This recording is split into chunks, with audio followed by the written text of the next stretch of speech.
Hello दोस्तों, अस्सलाम वालेकुम। कैसे हो नाजरीनो, ख़वातीनो। आज हम एक ऐसा वाक़या पेश करने वाले हैं, एक परिंदे का और सुलेमान अलैहिस्सलाम का, जिनको अल्लाह ने परिंदों को और जानवरों को बोलने की बात करने की। जाता है कि दुनिया में एक ऐसा परिंदा भी मौजूद है जिसे लोग मनहूस यानी नहुसत की अलामत समझते हैं। इस परिंदे को लोग उल्लू कहते हैं। कुछ लोग इसको घर में परेशानी लाने वाला परिंदा कहते हैं। कुछ लोग तो यूं समझते हैं कि जिस घर में ये परिंदा बोलने लगे या जिस घर में भी ये परिंदा आने लग जाए तो उस घर में बहुत सी मुसीबतें आती हैं या किसी की मौत होने हो जाती है। ये परिंदा हमेशा वीरान जंगलों में ही क्यों रहता है? आखिर ये परिंदा क्यों सबसे छुपकर वीरानों में रहना पसंद करता है? आखिर इस परिंदे ने करबला के मैदान में क्या देखा था? आज की इस वीडियो में सब कुछ जानेंगे, लिहाजा इस वीडियो को आखिर तक जरूर देखिएगा। आपने भी अपनी जिंदगी में कभी ना कभी इस परिंदे को जरूर देखा होगा और आपने ये महसूस भी किया होगा कि ये परिंदा हमेशा उदास क्यों रहता है और हमेशा वीरानों में ही क्यों रहता है। सुलेमान अलैहिस्सलाम ने भी उल्लू से पूरा एक मुकालमा किया था और इस मुकालमे के बाद तो उल्लू को एक बहुत ही खतरनाक खिताब भी दिया गया था। सबसे पहले हजरत सुलेमान अलैहिस्सलाम और उल्लू के बीच में जो बातचीत हुई थी उसके बारे में आपको बताते हैं। आप सब तो जानते ही हैं कि हजरत सुलेमान अलैहिस्सलाम को अल्लाह ताला की तरफ से ये सिफात अता फरमाई गई थी कि आप किसी भी कीड़े मकोड़े या जानवर से बातचीत कर सकते थे और उनकी जबान समझ सकते थे। एक दफा एक उल्लू हजरत सुलेमान अलैहिस्सलाम के दरबार में हाजिर हुआ और आपको सलाम अर्ज किया। सुलेमान अलैहिस्सलाम ने उल्लू के सलाम का जवाब दिया, जिसके बाद हजरत सुलेमान अलैहिस्सलाम ने उल्लू से यह सवाल पूछा कि जंगल के खेतों में पैदा होने वाली चीजों को तुम क्यों नहीं खाते हो? जिसके बाद उल्लू जवाब देता है, मैं अनाज को सिर्फ इसलिए नहीं खाता हूं कि हजरत आदम अलैहिस्सलाम को सिर्फ जन्नत से इसीलिए निकाला गया था कि उन्होंने अनाज खाया था, इसीलिए मैंने अनाज खाना छोड़ दिया है। इसके बाद हजरत सुलेमान अलैहिस्सलाम उल्लू से पूछते हैं, और तुम पानी क्यों नहीं पीते? उसके बाद उल्लू कहता है, क्योंकि ये वही पानी है जिसमें हजरत नूह अलैहिस्सलाम की कौम को हलाक किया था। इसके बाद हजरत सुलेमान अलैहिस्सलाम उल्लू से फिर एक और सवाल करते हैं कि तुम दिन में बाहर क्यों नहीं निकलते? जिसके जवाब में उल्लू कहता है, क्योंकि दिन के वक्त एक इंसान दूसरे इंसान पर जुल्म करता है, इसलिए मैं दिन में बाहर नहीं निकलता। हजरत सुलेमान अलैहिस्सलाम ने एक सवाल और पूछा कि जब तुम बैठे होते हो तो अकेले में क्या बातें करते हो? जिसके जवाब में उल्लू कहता है कि जब भी मैं वीराने में बैठा होता हूं तो मैं सवाल करता हूं कि कहां गए वो तमाम लोग जो इस जगह पर बसा करते थे, बहुत ऐशो इशरत की जिंदगी बसर किया करते थे।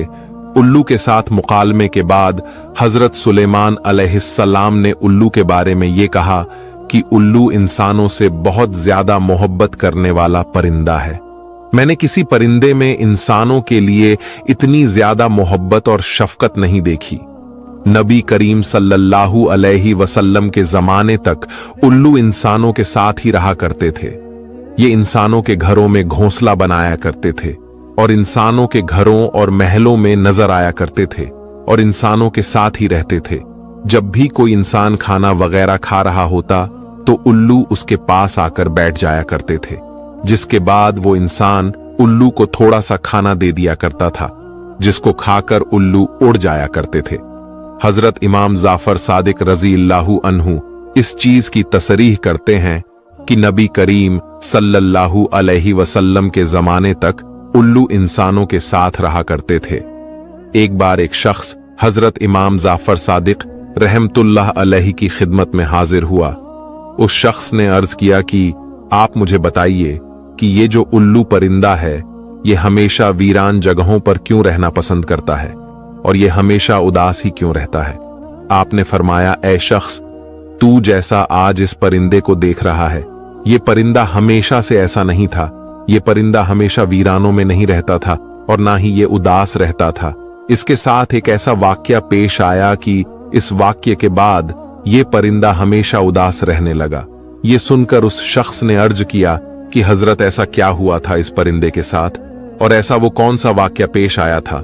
हजरत इमाम जाफर सादिक ने फरमाया, ए शख्स, ये उल्लू नाम का परिंदा प्यारे नबी सरकारें दो आलम सल्लल्लाहु अलैहि वसल्लम से मोहब्बत करने वाला है और प्यारे नबी सल्लल्लाहु अलैहि वसल्लम की औलादों से मोहब्बत करने वाला है।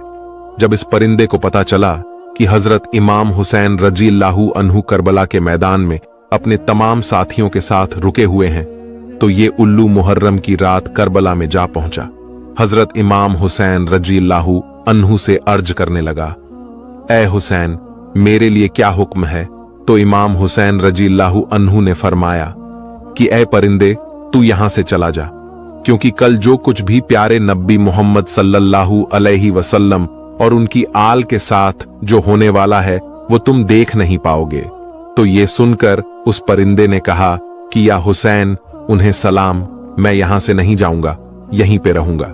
जब उल्लू परिंदा जिद करने लगा तो आपने फरमाया कि ठीक है, तुम रुक जाओ। इसके बाद इस परिंदे ने करबला का पूरा वाक्या अपनी आंखों से देखा। इमाम हुसैन रज़ियल्लाहु अन्हु का सर मुबारक आपके बदन से कैसे जुदा किया गया, इस परिंदे ने वो सब कुछ अपनी आंखों से देखा। इमाम हुसैन रज़ियल्लाहु अन्हु के साथियों के साथ जो बर्ताव किया गया, इस परिंदे ने वो भी अपनी आंखों से देखा।